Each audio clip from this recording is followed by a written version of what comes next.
Thank you, thank you. And let's see, Meta, would you like to lead us in the Pledge of Allegiance, please? I pledge allegiance to the flag of the United States of America and to the republic for which it stands, one nation under God, indivisible, with liberty and justice for all. Thank you, Meta.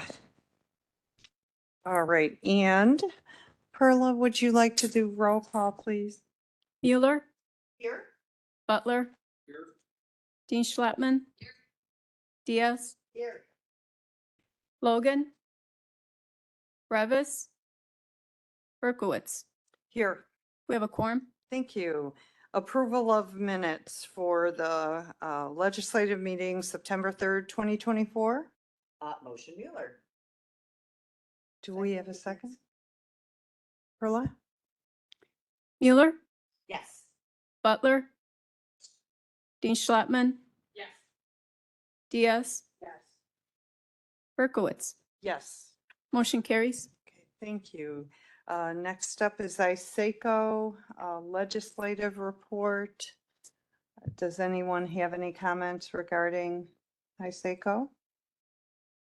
Seeing none, moving on to old business, federal legislative update. Strassen will not be on today. They had a Okay. conflict. Okay, thank you. So we will move on to state legislative update. And Good afternoon, everybody. Matt Murphy, how are you? good afternoon, Matt. Hi, Matt. Thank you for joining us. My pleasure. Yeah, Ann is traveling out of state for client-related business, so unfortunately, you're all stuck with me today. The focus of everything, obviously, and you guys are certainly not immune to this yourselves, but it's October 1st in an election year, and everybody in the Illinois House is up for re-election. Not everybody has an opponent, but every seat is up. And in the Senate, they've got about a third of the seats up. That's really the focus primarily right now. There are some conversations regarding policy on some bigger issues going on, but by and large, everybody is really sort of focused on the upcoming election and navigating that as successfully as they can. The veto session is scheduled to start November 12th, Tuesday, and go through the first week is scheduled for 3 days through that Thursday. The second week is the 19th through the 21st. There's been a lot of conversation about even all of veto session being canceled. I have never seen that happen. I've never even seen a whole week canceled. I don't think they're going to do that this time. That being said, the governor, veto session is called veto session because the intent is to deal with bills that the legislature passed in May and that the governor vetoed over the summer. The governor did not issue any vetoes. So the primary reason for veto session really doesn't exist this year. It's also, though, an opportunity for legislators to, mid-year pick up on priorities, maybe deal with something that was in the budget that wasn't done quite right.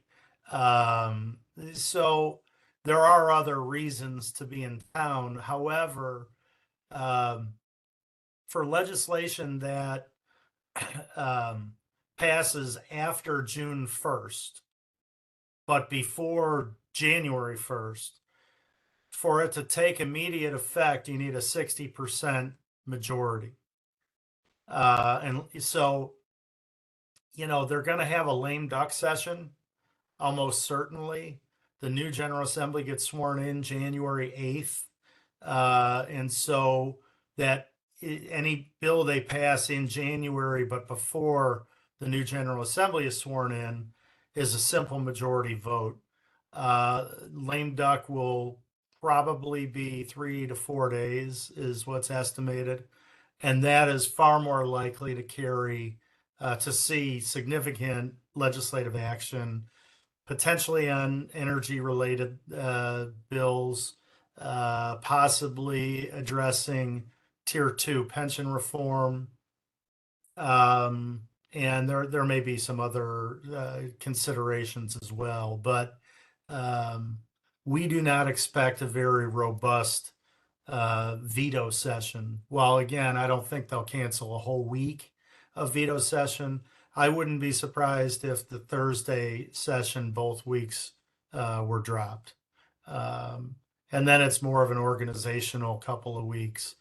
You know, some of the legislative caucus leaders may want to have their caucus hold their caucus election for the new General Assembly for leader. That's a common thing to be done during veto. There will be a new member orientation going on. So those are things that suggest that they will still come down for veto. But we're kind of more focused on lame duck for a couple of high priority issues. And then, you know, next year is an odd numbered year. Those historically are legislative sessions where there is a more robust agenda from the General Assembly. This past year, there was a little more caution in light of a tightening budget situation and an upcoming election. So we anticipate more going on in the spring, and you know, we've had some conversation with some folks on the board about trying to get together and have a little bit more of an in-depth discussion about board agenda for this coming spring. You know, we do recommend doing that as early as is practicable for all of you, so that we can have as much time as possible to identify legislative sponsors if there are things you're proactively seeking to do, and also perhaps reach out, you know, to staff, to leadership, the governor's office, and start to lay a foundation with them for any items that the board may want to move. So that's kind of where we're at right now in the process. I'm eager to answer any questions if anybody's got them. Matt, there's legislation, and I'm trying to remember the name of it. I thought I had it in my notes here and I don't see it, where they're bringing a Social Security Fairness Act or something where teachers and first responders, firefighters would then get Social Security benefits. Several people have asked about that. I know it's fairly new, so I'm not sure if that's moving forward, but a couple of the questions people had was, does that mean they'll get their pension and Social Security both? And, you know, and then would it mean that they would start to contribute to Social Security? Because a lot of people believe they don't. So I'm not sure. Do you know any details about Yeah, that? and so the feds will have to allow this for whatever reason. And I can't speak to off the top of my head to first responders, but I do know teachers in Illinois are not eligible for Social Security. That was a choice that was made many years ago by Illinois legislators in consultation with union leadership at the time, is my understanding. In other states, they do have the opportunity to be in Social Security. For whatever reason, they opted not to. At the time, there was an opt-in opportunity. I want to say 70s or 80s, possibly 90s. So there's a lot of consideration to revisit that. Whether or not school districts in this case would be required to offer Social Security in addition to a pension, they probably wouldn't be required to. That would be probably something subject to negotiation. What the major difference the change would make, though, is if you're a teacher and you collect a pension for being a teacher, even if you paid into Social Security as part of a different career, say you became a teacher at 40 after having spent 20 years doing something else and paying into Social Security, if you work enough time in that pension to get a pension, you are prohibited from collecting the Social Security you actually earned. And so that is a major sticking point and has been with teachers in the state. So again, the state may need to send a signal to the feds that they'd like this revisited. I don't know how, process wise it works.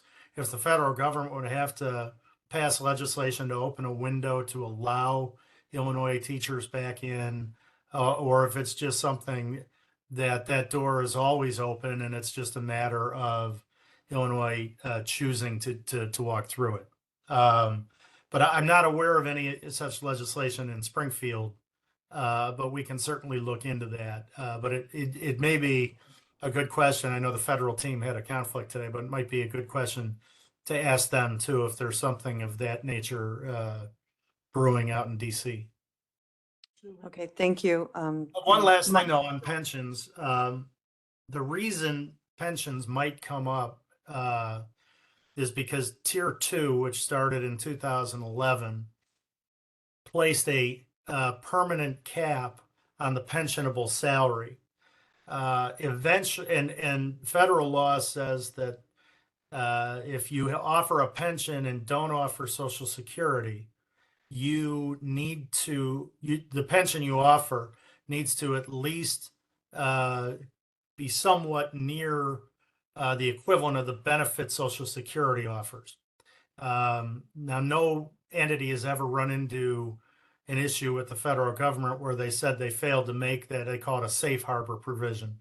There's never been a circumstance where the federal government has told a state or local entity, your pension doesn't comply with the safe harbor provision. However, as salaries go up with inflation over time, that hard cap that's put in statute is eventually going to mean that your top pensionable number is likely to be less than what Social Security would provide. So that's going to have to be lifted and then likely allowed to go up the way pensionable salary does with Social Security, so you avoid running into that safe harbor provision. So that's something that's the nexus I know of currently that people are talking about between Social Security benefits and pensions. But I haven't heard of anything with regard to opening the door for teachers, but we'll keep our ear to the ground on that too. Okay, great. Thank you. And Michael, let me turn you on. Thank you. Thank you. So I'm a former teacher. I fall under what they call on the federal level a Windfall Protection Act. It is started in the 80s and 90s because teachers, they make so much money, they were working 2 jobs and they were collecting both their retirement and their Social Security. And someone decided, hey, this is a bad idea. You should only get to claim 1. So they prevented them from drawing on it at all. In the 2020s, they changed the Windfall Protection Act so that if you had put in your hours for Social Security, you could draw some of it, but that they would do a equation to figure out, and they can take, you could possibly draw up to 85% less than what you would normally receive under Social Security. So for like me, I'll get like $300 for Social Security. They'll take the rest. And my teacher retirement, because I only taught 11 years, because the cutoff is 5. If you have taught for 5 years or you are under a state or federal considered job, such as like a police officer or something, after the 5-year mark, you are considered attached to your retirement. And you're basically screwed with your Social Security. Excuse my language, but that's how it is. Well, But that's it's called the interesting because it had been a hard ban for a long time. But as you said, they changed that in the 20s, I guess. Yeah, but For a lot of teachers, it had teachers been a and hard and fast ban. I'm a lot glad of they at teachers least and opened workers up. don't know that the 5-year mark is a thing and they leave and then they find out later, wow, I messed up here. So if Right. we could support legislation that would change that, I think it would be really good. So, and I Oh, I just understand. to add, it does include first responders. So Yes. firefighters cannot get social security, and they don't stop them from collecting the social security out of their checks for their second job. So they're paying into that social security. They're just not getting the benefit of it. Yeah, no, that's right. That's Yeah. yeah, that's right. It doesn't excuse them from paying in. You're right. But again, that's almost certainly federal legislation. Because I think that windfall protection was federal. Yep. I may Okay, have had thanks- reason to look that thanks, one up Matt. myself. Does anybody else have any questions right now? Okay, I did send you, Julie, I think- okay, yep, I'll take a look at that, Micah. All right, so, let's move on then to our review of the state legislative agenda. Matt, thank you for joining us today. And You're we look welcome. forward to November. Sounds like it'll be a very exciting month. Indeed. Okay. Take care, everybody. Yep. Thanks. Thank you. All right, so review of the state legislative agenda. So let's take a look here. So does everybody have a copy of this? Okay.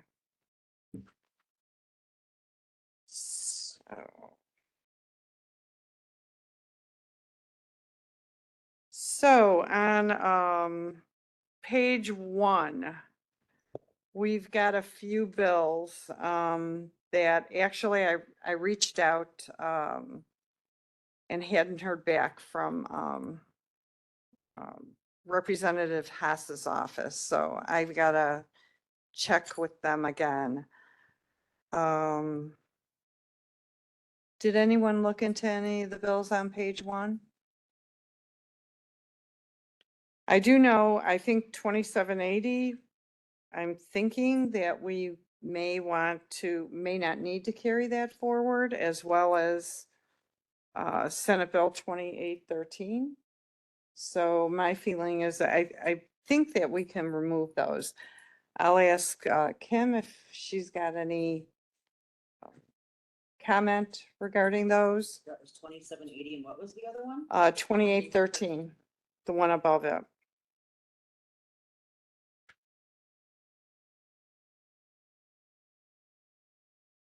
And then going on to page 2 for general government. So I propose that we keep that first paragraph in because we continue to oppose legislation that removes the authority and duties of the county board or the county board chair.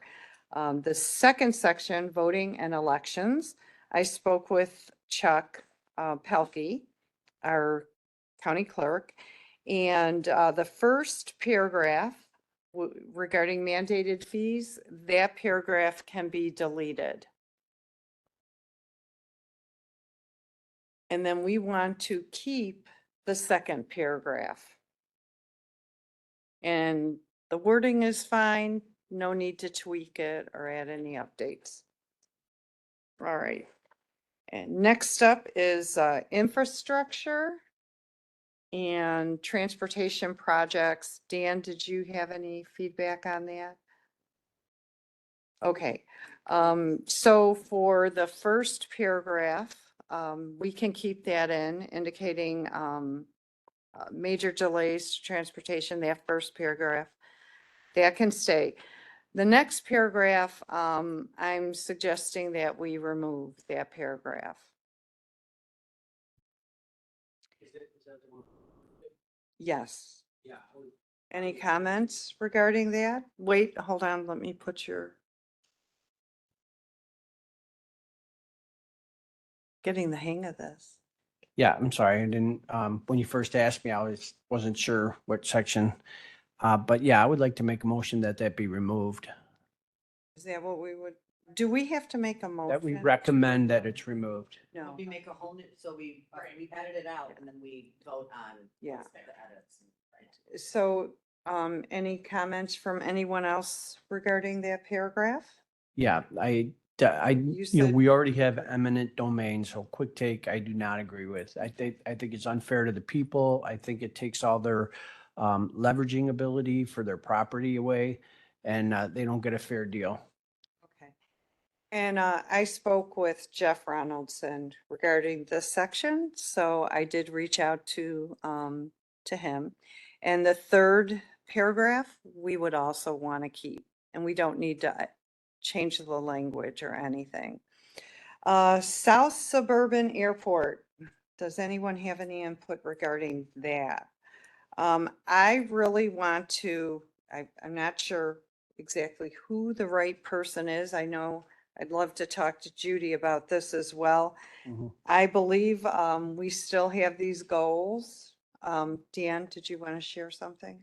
Yeah, I'd almost like to come back to this if we could skip past it and come back to it in a couple minutes when Judy gets back, just to make sure. Yeah, we can do that. Okay. Okay, so that's page 3. So now we're gonna go to page 4 and we'll come back to that. Public Health and Human Services. Okay, so I believe I probably need to print the information. Elizabeth, you sent some. It is, I can pull it up. It was in part of your packet. Yeah. The cottage food part? Is it Before that. item C? That's item C. Oh, I see, I'm sorry. Okay.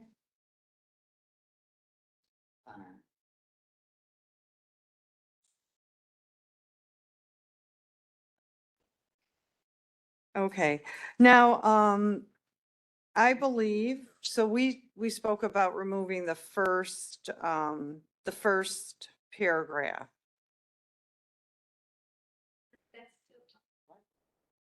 With additional language. So let me take a, would you like to join us, Elizabeth? So this is substance use and mental health. I'm sorry. We're page 4, Katie. And this is only for state. Yes, this is.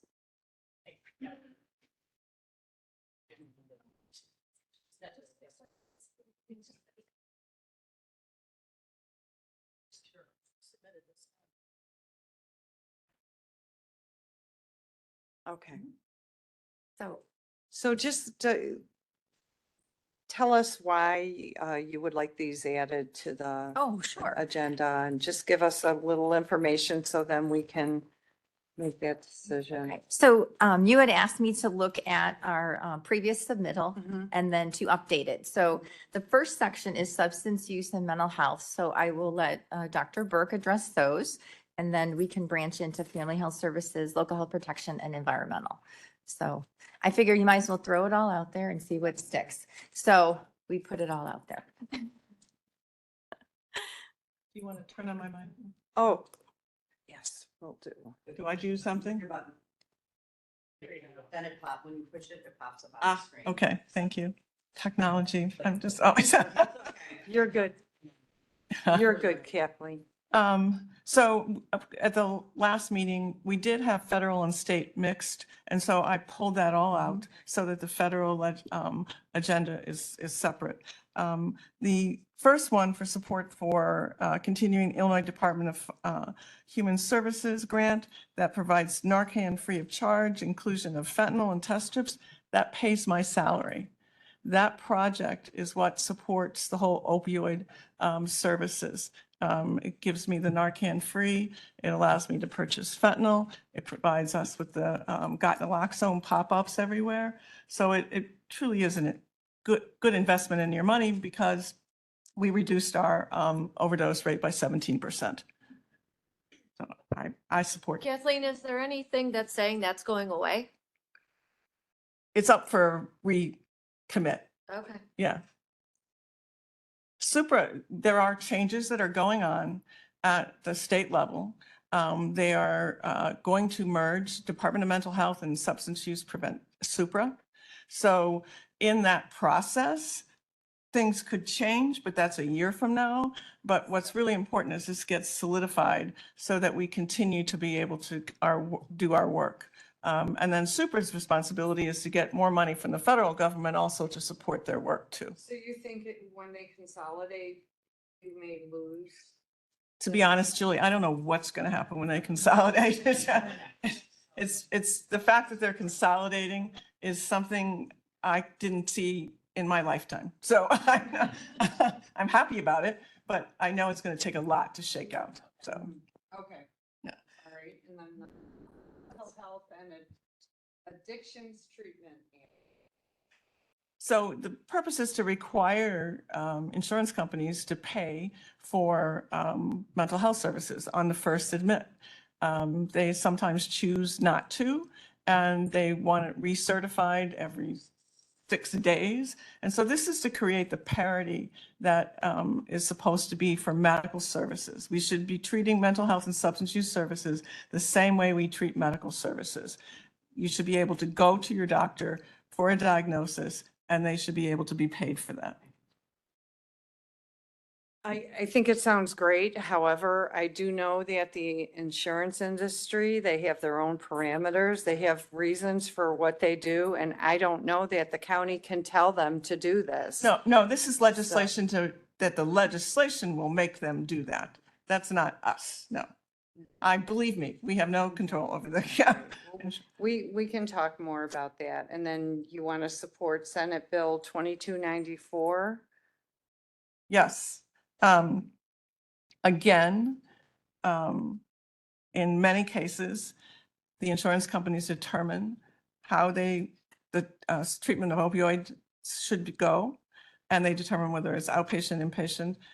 This is requiring that inpatient hospitalization will continue to get paid for, and that the licensed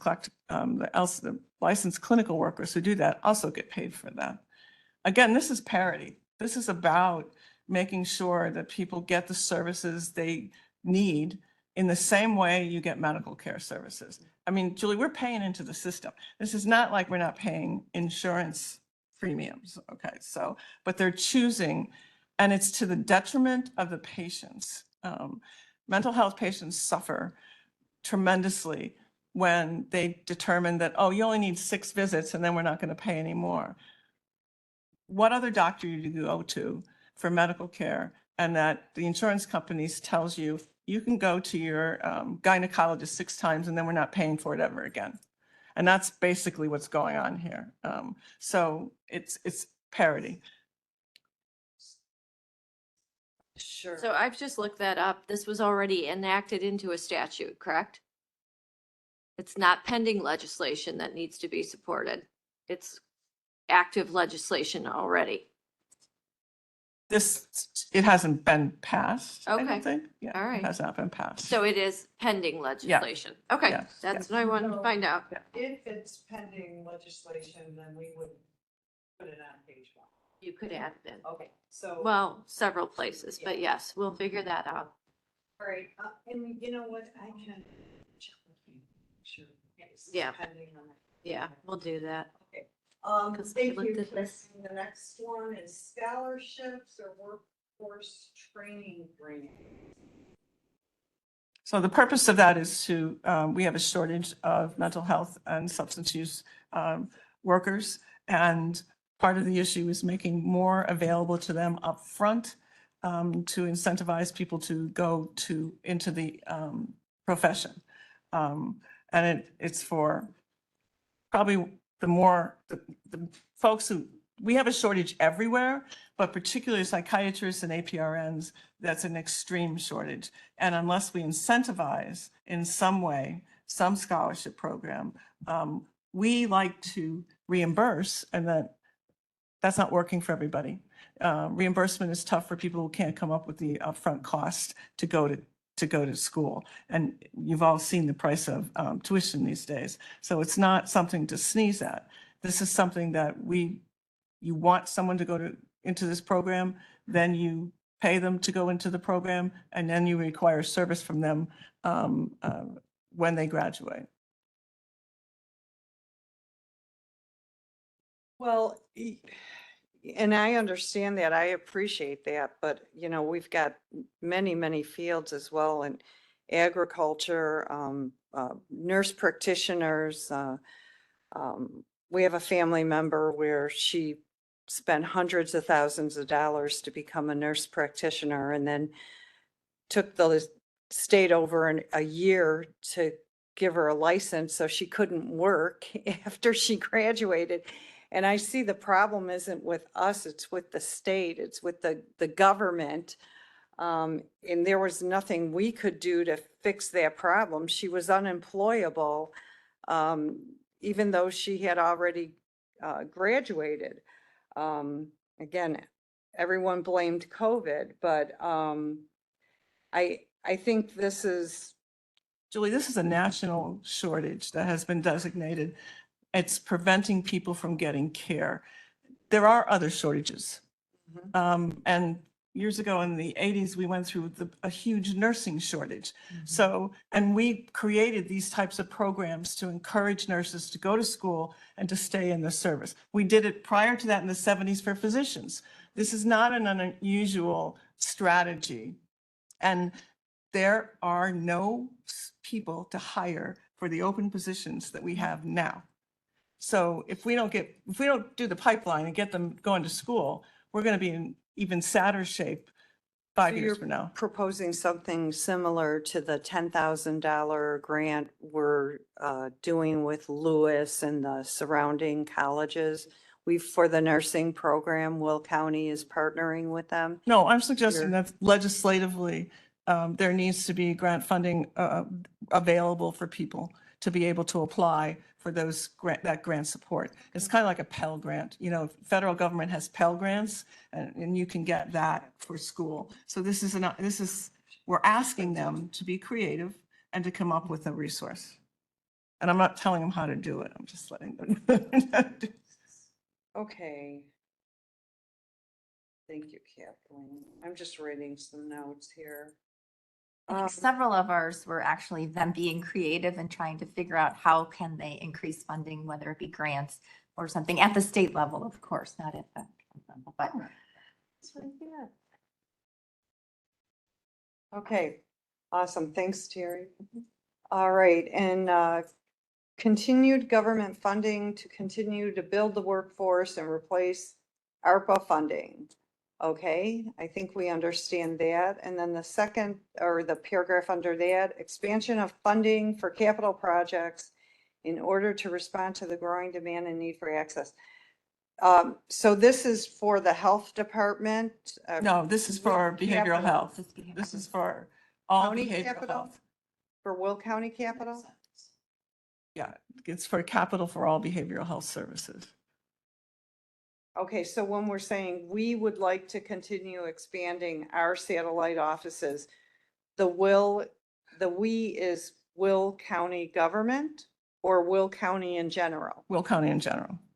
So there was some legislation out there to actually do some capital projects for health departments that didn't go anywhere. So that's why we're trying to say, at the state level, there was actually, that's what we're saying. If we could get some capital money from the state level to expand the health department, like at our East Branch or anywhere, then that's what we are looking for. So for all services, but specifically For all behavioral health. services, because there hasn't been an investment in capital for buildings. And again, I'm showing my age.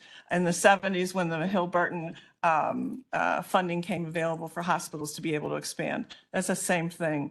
The reimbursement system doesn't allow agencies to be able to put any kind of surplus together to be able to build. And that's what this is a surplus. Okay. And they know that the health departments are aging because a lot of the buildings throughout the state, health departments are aging. And there was an actual capital bill that was out there, but it didn't go anywhere. Okay, so other counties are dealing with this. We have a brand new Yes. health department, so we don't have that. It's, you know, I can think of, well, first of all, the health department, we've already maximized our space because the demand is growing so much.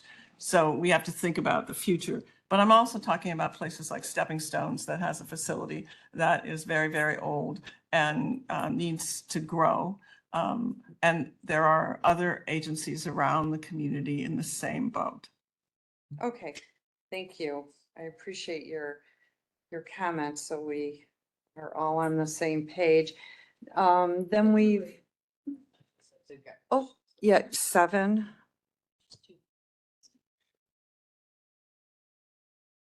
So I don't know for sure, but you know, we do have the mental health board and they have so much money. I wonder if some of that money could be used locally for us to expand our services and things like that. I mean, I know they gave you that money, but that's more to me generic in the sense that maybe they could come up with another way to take those dollars to be able to give it to you guys to expand for capital.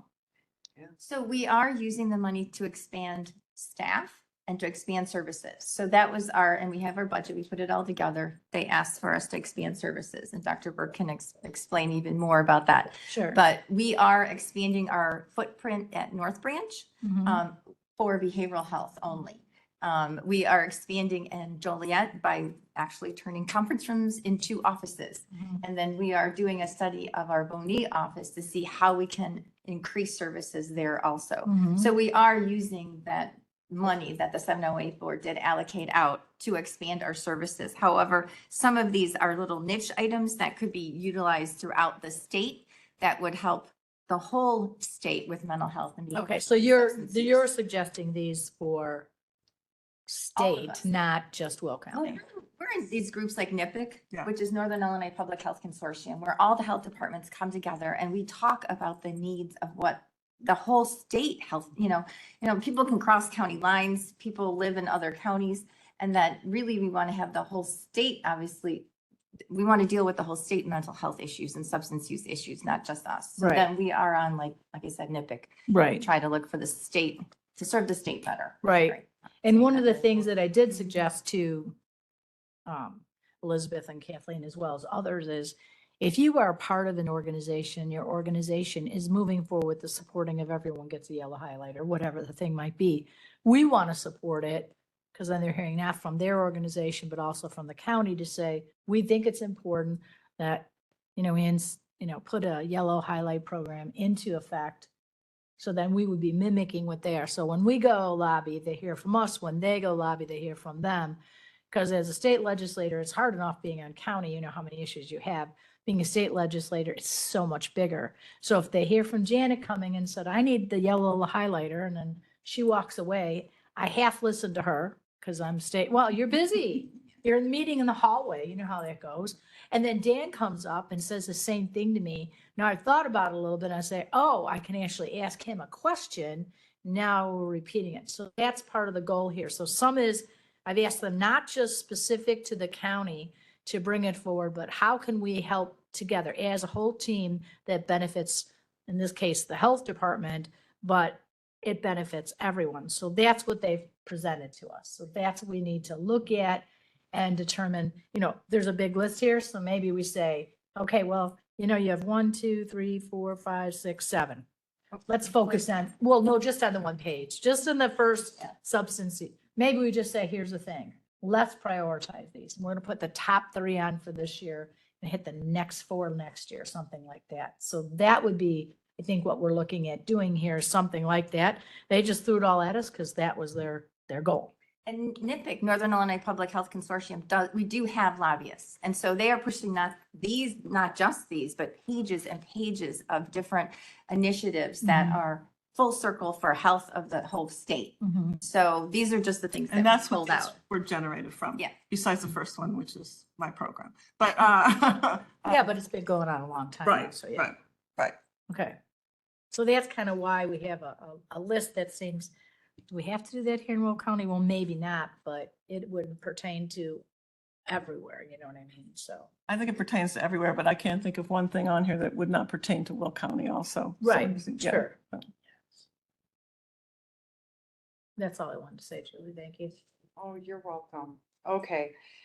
Then that last bullet point there for local crisis response system. Where's Is- the? Janet and Dan both have their. Oh, hold on just a second. Let me, I'm on. We're already on. Janet? I wanted to go back to the scholarship program for grant and psychiatry and psychologist.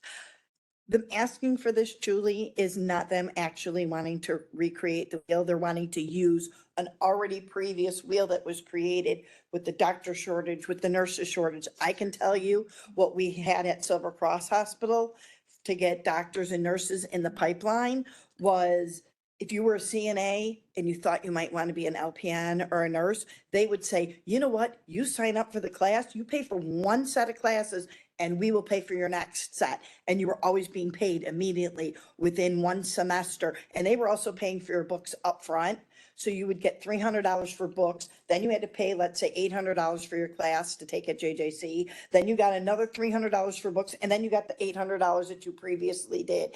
And at the end of graduating with your nursing degree, you had to guarantee that you were going to give them 3 years of service as a nurse. That was the contract. That was the deal that you made. And that's basically the program that they're wanting to do, something similar like that for us to get doctors here to serve in Will County and to work in our health department programs. Am I hitting the nail pretty good on the head? Yeah. All right, thank you. Yeah, That's all I and- wanted to and I say will so that tell it's you on the that record how it The works. private sector is doing that as well. Absolutely. They are, for people who are already in their career, and it has nothing to do with their education. When they make a commitment to join the practice, the organization is requiring a certain number of years. And again, it's because they want to make sure that person is there. Right, So. if you're going to yeah. invest in somebody, you want them Thank to you. be there for you. Yeah. Yes, exactly. Okay, Dan, did you have your light on?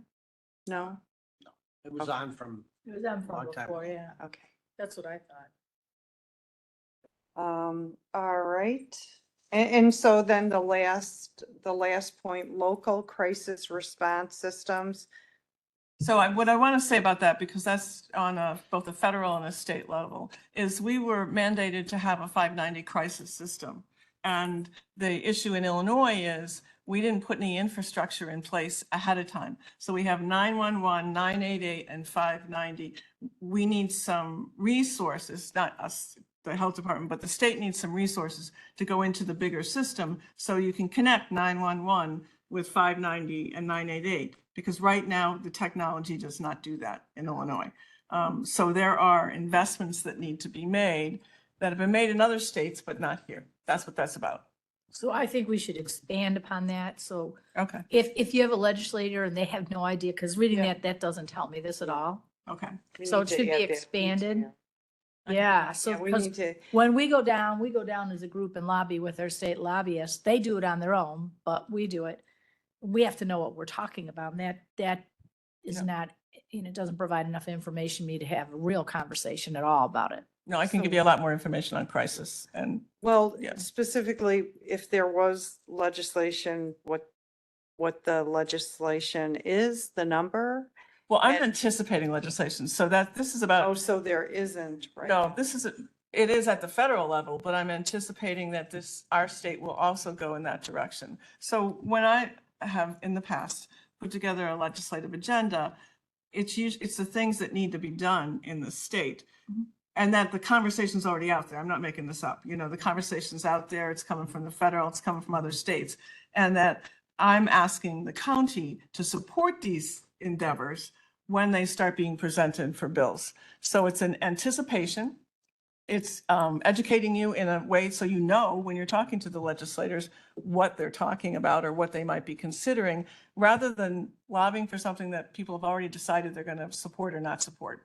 We all know that that happens behind closed doors, and you want to be behind those doors when they decide to have something happen. And so then just one of the things besides that, and this is really early on in the conversation, is when we go to Springfield, we give them the Yeah, it entire is. packet, right? So that's why I would suggest prioritizing of our entire list. If the board decides, this committee decides, we're going to support everything, that's great. But then give us the Okay. keys that we have to really push forward. Because those would be the ones we say, yeah, we've got 10 initiatives here, whatever the number might be. But the main ones that we'd really like to see from, our representatives from the health department is we want Senate Bill 2299, early mental health, and I something can do else. that. I can do. That's helpful for us to have that. Absolutely, absolutely. In I was addition- very proud that we got it down to this number because I had a whole list, so I can do it more. Okay, thank you. That helps. Okay, then we've got Family Health Services. You've got a Correct. I don't few have anyone points here there. from Family Health Services, but these three are similar to what Dr. Burke was just describing. They're in anticipation of something coming up that could limit grants or could help our grants and increase them. So the first one is, of course, we have ARPA funds, and we have hired communicable disease investigators, registered nurses, and nurse managers. And our caseload has increased on the communicable diseases that we have to investigate. So as the ARPA funds run out, of course, we're anticipating that those individuals will have to be laid off. So, we're saying if there is anything that you hear out there about increasing funding for our communicable disease division, that would be something, we would like you to at least advocate for. The same thing is with our lactation consultants. So WIC, which is Women, Infant, and Children, is a large portion of our Family Health Services division. Our caseload continues to increase, and they are really, one of the initiatives is breastfeeding. And they have had us get lactation consultants. And so that is something that we are looking to increase as our WIC numbers go up. We would like, to once again, keep that in mind. If you hear that, grants or anything are coming up, to increase the number of lactation consultants we can provide to help get that message out there, to help train individuals and to work with new mothers. And then the next one is the expansion of Vaccines for Children is a current program. However, once again, our numbers continue to increase of the individuals that could participate, the underinsured and the uninsured. And so once again, we're just putting it out there that if you hear anything about those programs being defunded, please let us know and be an advocate for keeping them funded so that individuals can continue to get their vaccines. But there isn't a risk now that people can't get the vaccine, correct? Because I think you can even go to Jewel and I'm talking all They can- vaccines, back to school vaccines, Mhm. COVID, Yeah. flu, anything. But there's always, our grants are always at risk. Our grants are never secured from year to year. So every year we renew, and they're all on different cycles. So there's, grant years are all over there. So grants are never secure. So we're always just, if there ever is anything out there about defunding any of the grants, just, let us know, and we'll work with NIPIC and you guys to help advocate Okay. for them. awesome. And then we've got Local Health Protection Grant, support restoring 5 million. So that has not been restored. Correct. So, So it's taken away. correct. Let me see. I thought So we had in that. FY '24, they upped the local health protection grant by 5 million, but in FY '25, they then took it back to the FY '23 funding. Number. So we are going back to FY '23 funding with local health protection grant, and that is what supports the core programs at public health: food, water, and sewage, and then some communicable disease investigations. So it's basically the food, water, and sewage. That's core public health.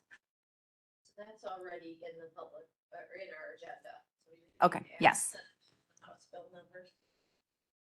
Thank you. Oh. We need to Well, see thi- if they'll This change is anyway. for, Numbers oh, change. that isn't this one. The 5 million, I thought we had this in here. I'm going to talk about that one too. Good, thank you. All three. See, this can go because we're updating it. This can be merged.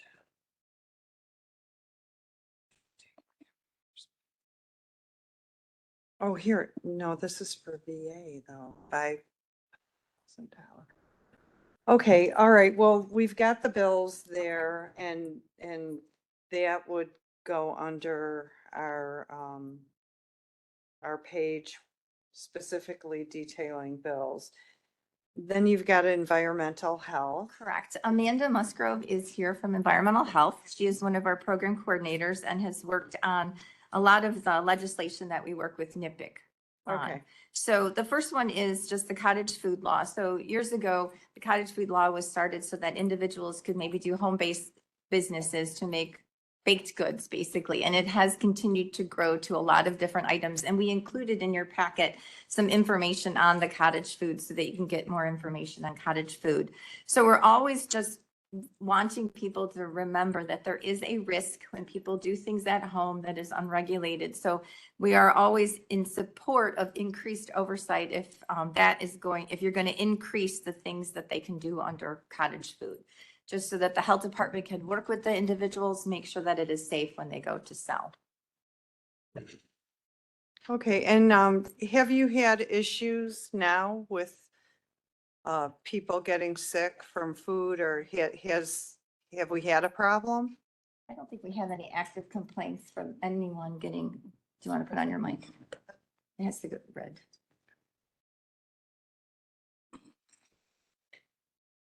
Oh, no. Sorry.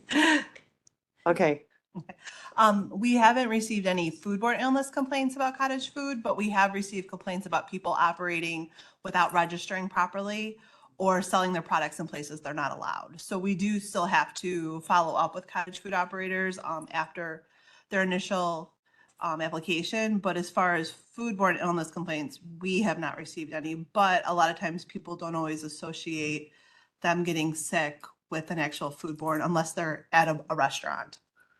okay. The other Thank you. oversight with cottage food is the allergens. As we know, lots of people are allergic to lots of things. So if they do expand different food items, we want to make sure that we work with them to ensure that allergens are clearly stated on the product, so no one has any allergic reactions. Okay, Dan? Yeah, so I'm going to be in a strong opposition to this. I think the cottage food industry needs to be left alone. I think the cottage food industry is probably one of the safest of the food industries. On all the processed foods that we eat, I mean, we're constantly poisoning America, the people of America, with all these chemicals and preservatives. At least in the cottage food industry, because it is just mostly local, they don't add all these other chemicals into it. And the idea that we would start stopping people from selling milk because it's not pasteurized. I mean, I believe that the only reason that they even pasteurize milk is to give it a longer shelf life. So, they know that they have to sell their stuff. And if there isn't any symptoms of sickness, I don't think that we should be stepping into this. We get PFAS from all of our packaging from processed foods. Well, any box that you buy that has a waxy coating that there's food in has PFAS in it. So people are eating this every day. Glyphosates, if I said that correctly, that pesticides, did I say that right? The chemicals that are sprayed on the foods, we're eating that every day. At least when you're buying locally, you have the option of getting stuff that's natural, that is organic. And I think that it would be, especially in an area where we have food deserts, we need to have more cottage food industry in our area. So I'm going to be 100% opposed to any tampering with our cottage food industry. Julie. Judy? Yeah, thank you. So I think that the wording to say oppose any legislation to expand cottage food operations, I think we need to change it. I think we need to put in the protection to make sure if we want them to register, I think that's a great idea. But I do agree that we should allow people to be able to sell things because they are doing that. And one thing that Dan did mention is, years ago, you used to be able to make brownies at home, and now you got to buy some crap that has all kinds of preservatives in it from the grocery store and give it to your kindergarten, first grade class. So, and I know there's ways around that because we had taught not ways around it, but a way that the school can go ahead and do something different to allow that to happen.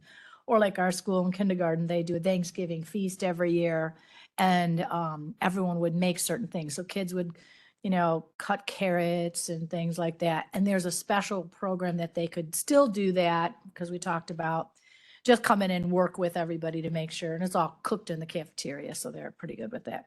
So I think for me with this, I think you guys are coming it from the safety perspective. Correct. So not necessarily saying you don't want any legislation to expand it, but we want to make sure that it's just, if I want to sell something and I go to a market or whatever, that's that I've registered with the county or the township, whatever makes it easiest, then they can forward it to the county. So I think maybe you want to rework that, because this says we don't want any, to me, it says I don't want any expansion of it. So maybe it's not required because we did have support, we had support oversight, increased oversight. And that goes somewhat to your point, is meaning that we don't want people making, meatloaf and different chilies and all these different things at home and then bottling them or canning them and then selling them at an open market. Not only are there time and temperature requirements, there's issues with how they're handling it at home, but then also you're coming into competition with the local restaurants too. I mean, people pay money to build their, local restaurant, their brick and mortar, and have plumbing, and they get this certified food handler class and they hire their employees. So there's always that fine balance between what do you want someone at home to make versus what do you want to someone at a local restaurant to purchase or to make. And so the cottage food law was made specifically for what can you bring to a farmer's market, Right. and what can you sell there safely. So that addendum that we provided you with regarding cottage food goes through what they have allowed. In the past, it started out with cupcakes. It used to be called the cupcake law. And it has quickly expanded to salad dressings and so many different things, but it continues to expand. So that's why our first comment was just support increased oversight to make sure as it expands, they talk to the health department, they talk to the state health department, what can be safely made at home and is not a high risk to individuals out in the public. So Yeah. we so- can I think we should that rework too. it because I do support anybody doing a lot of things. Like a friend of mine, she makes cookies and I buy them from her because no matter where I buy cookies from, they're not as good as my own, except for her. Yeah. Right? So for her to be able to have her little small business that makes cookies and brownies, that's it, really. I mean, to me, I find it safer because I know what her house is like than what factory was it made in and what's all involved. So I understand competition, but hey, that's the way of the world. There's competition out there. And if the people are not making the best cookies at Burkhart's and Waltz, which are the stores by me, then I'm going to go to my friends. You know what I mean? Because she makes great cookies. And so costs me a little bit more too, of course. So I want to be able to have that as an opportunity and then also expand on our level. And maybe it's just by having them get a license through us to say that they have qualified so that we can check with that so that I could still sell them, And they do. So the state, it's actually called the Home to Market Act, the law. And it requires them to register with their local health department, whatever county they live in. So there is about a 6-page application Okay. that they do submit to us. They do have to be a certified food protection manager. Yeah, they have to take a class for They have to that. take the 8-hour class. They have to provide us their labels, their ingredients list. They do have to have certain things on their labels. So, I mean, there is a lot of oversight on it. As someone who reviews these regularly, I think the biggest hurdle we have is that these people, they have all these great ideas, which is great. We encourage that. And the purpose of this act was to kind of help them get that stepping stone to move into a brick and mortar. And we've had plenty of cottage food operators that have done that. But then you get those people that start going rogue and now they have this false sense of freedom and they go to markets or places and they say, oh, I have this certificate. And now they're making food that's now not supposed to be through the act. Well, And that's where we're getting. I've gone to many of our farmers markets and I've never found that. I mean, everybody there, they've got a license, they've got a business, even the company that makes soaps. I mean, they're doing things legitimately, but I think what we have to be careful of is we're taking away an American tradition. And if we're over regulating, we're losing things. For example, Michigan apple country. I've grown up. I know the apple farmers there. once we had, everything had to be pasteurized. It took away the real thing. It took away the real product. And nobody ever got sick from drinking apple juice that was not pasteurized. I mean, I've never heard of anyone getting sick. It changes the product, it changes the taste, it changes everything about it. Right this summer, it's funny, just last week, I was with a bunch of people and we're all talking about how this summer we missed the pie sales at the Naperville concerts. And everybody was frustrated about that because after decades and decades and decades, somebody said, no, you can't serve a homemade pie. It's not safe. And so now the community goes to a concert, but nobody can have any pie because it's not safe. So I understand, but on the other hand, I think, there's some things that we want to preserve and most of the people I know that make food or do food like this, they're not in it, to expand to a brick and mortar. They're not in it to make a lot of money. They just happen to have a love of cooking and people, hey, we love your paella. Can you please make us some? So, I just, I understand your concerns, but again, I think if, we're not seeing any issues with people getting sick and I just want to respectfully disagree on a couple items. And please, it's just, we hear different things because we're at the health department. So of course, there's thousands of people that get sick from foodborne illness every year. Okay, so that is real. People do get sick from unpasteurized applesauce. Or apple juice or apple cider. So I respect, I do respectfully disagree with some of it, but I do also understand that we do want to promote people to have their own businesses. We're not trying to stop that. We just want them to do it safely. And it is being done safely. So that's all we're saying is that there is an act out there right now that allows it. Let's just make sure that as they expand or they allow expansion, that they consult with the health department so that we can do it safely. That would be what I would say then. So That would be good.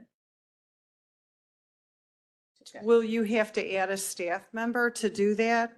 Because I know you guys have a lot on your plate. I mean, I'm hearing issues with the septic systems and we don't have enough people and oh no, we're fully staffed. And Yeah. as Amanda said, we review the applications for the cottage food and turn them around and do all the and what would inspections. the fee be to the people? So the act itself does not allow us to charge more than $50 per application. $50 per application? Do they have to apply every time they Every year. participate? No, once a year. And it's an annual registration. They submit everything to us, we review it, and then we provide them with a certificate and a registration number. I believe we're up to about 150 registered cottage food operators within Will County. So what is the amount of sales or how do you qualify for having to come forward and get a license?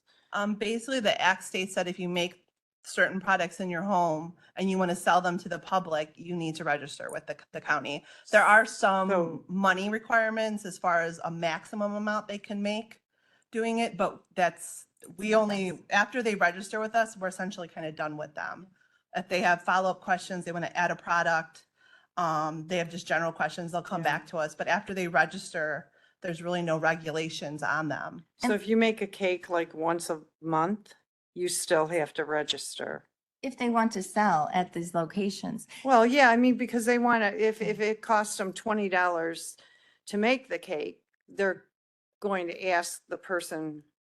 Right, so if they want for to, let's that say, $20. participate in the farmer's market, majority of the farmer's markets won't let someone come in unless they have some kind of proof of registration, be it a cottage food operation or a brick and mortar type license. So to sell to the public in most situations like that, a craft show, a farmer's market, a vendor event, the coordinator of that event is going to make sure that they are registered somewhere. And that's when we typically get a lot of these people because they've been told your cookies are fantastic, you should sell these. And they try to get into an event and the event's like, well, what's your registration? And then they come to us and we can typically get them registered as long as they can, provide all the information we need within 2 to 3 days. We typically turn around those applications. And please realize too, we work with them. We want them to get their cottage food license. Yeah, we would prefer We that. try to figure out how can they do it to meet the code and the act. We don't want to turn people away. So we are very welcoming to these individuals and we really work with them. And as they change their menu throughout the year, they don't have to reapply or repay, but we continue to work with them. So please, I don't want that to be misunderstood. I mean, we are here to help them get their cottage food license. Okay, so, and I can appreciate that. I don't care if they get their license because I don't think they need one. Okay? I feel like we're gonna over-regulate small business so that they can't have a business. Why are we picking on these small people that want to make cookies or cupcakes or want to sell their milk from their cows? Why not be a little bit bolder and have more impact? And let's say, hey, we don't think that there should be high fructose corn syrup in products. I mean, doesn't that cause more health risk than any other ingredient and food today? I mean, I just think maybe we should have loftier goals and leave the little people alone. I oppose this 100%. Oh, yes, certainly. So I think if you guys could clarify that for the oversight, I think that is good. Okay. Let's just say Meta and I both make cookies and we both make delicious cookies, okay? And Perla wants to buy cookies. Well, so Perla doesn't know which cookie to choose. If Meta has the license and I don't, then that might make the difference because Meta has got the certified kitchen. She's taken the class and that tells Perla, you know what? I know that she's doing that and that's what I'm going to do. She doesn't know me or Meta and she could maybe make that choice. And then if I come forward and say, wow, I didn't sell cookies because I didn't have this. I didn't know I needed to take that class to tell me this. And your kitchen, my girlfriend used to make scones in her house and she had to go through the whole process and she took the class and the kitchen in the basement was the not dog zone because you couldn't have dog hair and stuff like that. So it's just to make sure that. So I would say if you rework this, that will help us here. And then just because we need to move on to the next section, Julie, is I know that other states allow unpasteurized milk. So maybe you could explain why we don't here in Illinois and others do. And we don't need to do that now, but we do allow it now. No, I don't think we did. You're on. Okay, Meta? So I just want to give you guys a little perspective. I understand that we have concerns about the cottage food industry. As a person who has to carry around $300 worth of EpiPen injections with them everywhere they go in case somebody from a farmer's market doesn't disclose an allergen in a food, I think that we need to be a little more careful and maybe support what they're doing because it's a matter of public health. I'm an adult. A lot of people's children who are unable to take care of themselves have these food allergies. And those families can't go and enjoy any of these events unless they have the guarantee. If anyone wants to try out an EpiPen, I would be happy to help them out with that. It really fucking sucks, pardon my French, to have to inject yourself in public with one of these. So I just want folks to think about the health of the people, you know? Okay, well, come on over, dude. Let's do it up. I just really think we need to be more careful about how we talk about people. Just Flesh it out a little bit. All right. Okay. Make everyone happy. Yeah. not going on. Let's consult. This should be a sort of- We wanted to, but I know. You guys are special. Okay.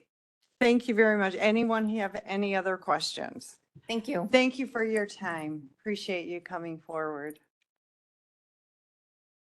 All right, so VAC, I have got to the page 4 on the bottom. I have got to just confirm whether or not, so give me another day or two to get on that one. Okay. Let's see. All right, Public Health and Human Services, Sunny Hill Tuberculosis Clinic. So I spoke with Dr. Garganera. I call him Dr. D, because that's a long name to say. Basically, we would like to keep this section as is in our legislative agenda. Tuberculosis continues to be a rising problem.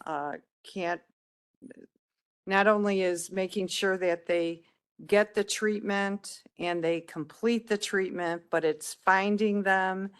And it's also the latent population that's out there. So this is also a priority when we want to keep in there. And that's page 5. Housing stability. I see you got an email from Marta Meta, so we can take a look at the email and work it into what we have here on page 5. So we'll be doing that.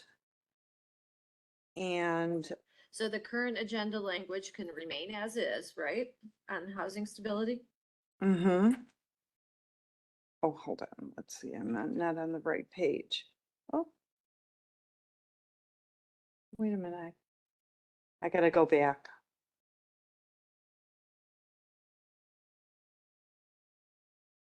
Well, let me just look at what you have. Okay. All right. So, yep. So we can keep housing stability on page 5 as is.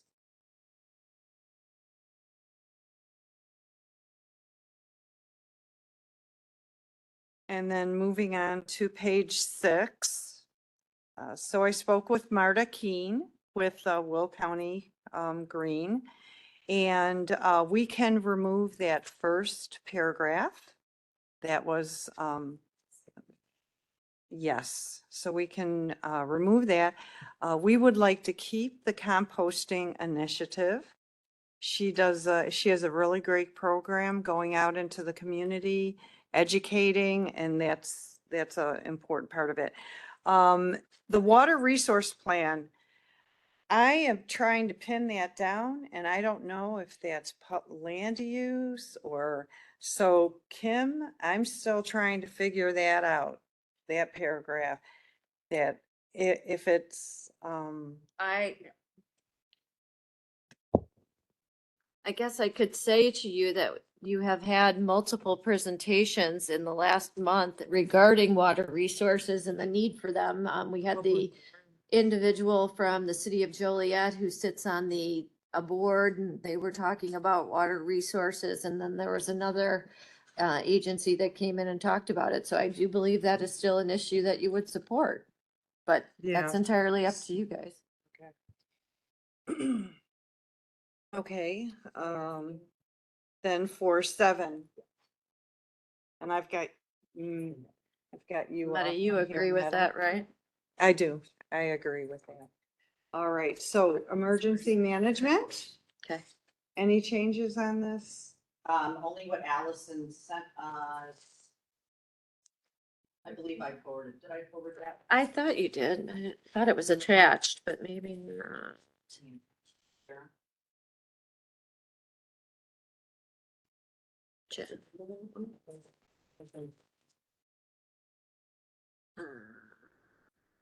Nice. I must not have forwarded it, and I'm sorry. She said everything can remain as is.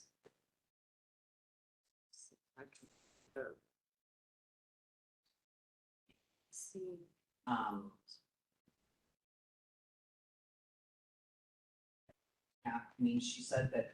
Yeah, I thought she did everything can too. Remain as is. And then she talked with Colin to see if there was anything new. And they said since regular session is over, it was unlikely that there would be anything. Okay. Nothing really new. But she did say. they would look at it again. not on. Your I'm mic. sorry. She did say they'd look at it again closer to the new year. Okay. And people who might have been online, the agenda, or I'm sorry, the language can remain as is for that section. I'm trying to get to it so I can say what the section is. So but that's- Emergency management, there we go. Yep. And then page 8, we'll go through that with what the state's attorney provided with public safety. We'll Have we take a look at that. gotten and something? Have you sent something? Mary? Oh, Same? okay. Yeah, Okay, so no changes to that. okay. All right. And I think that's it. So Okay, I will follow up with the VA. I've got to get that. I think that was the last pending item. and the current one, yep. And so I should probably, I could come in at a time and we could sit down We can, together. yeah, we can talk Yeah. offline on All that. right. Oh, yeah. Yeah, she's, why don't you do that? That'll be fine.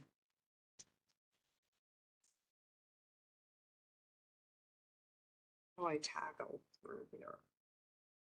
What are you looking for? I'm trying to get back to my agenda. Like this iPad, but it's a little bit different. Hmm.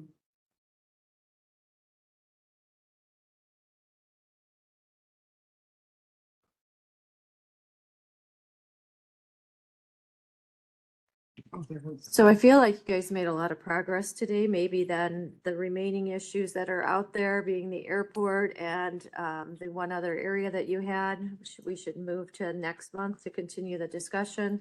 I believe there were a few other things that possibly need to be explored and tightened up based on the conversations that were had. What do you Okay. think? All right. I feel pretty good about it. We've, Going to be back, but as far as the airport goes, I would like to keep that in there and oh, well, I believe we'll See that. keep it in there. We might want to make it a little more current. okay. Okay. All right. Well, let's see. Where are we at then?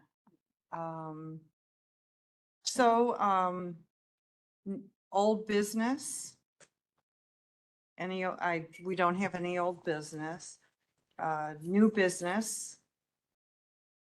ISACO Board of Directors Policy Committees. So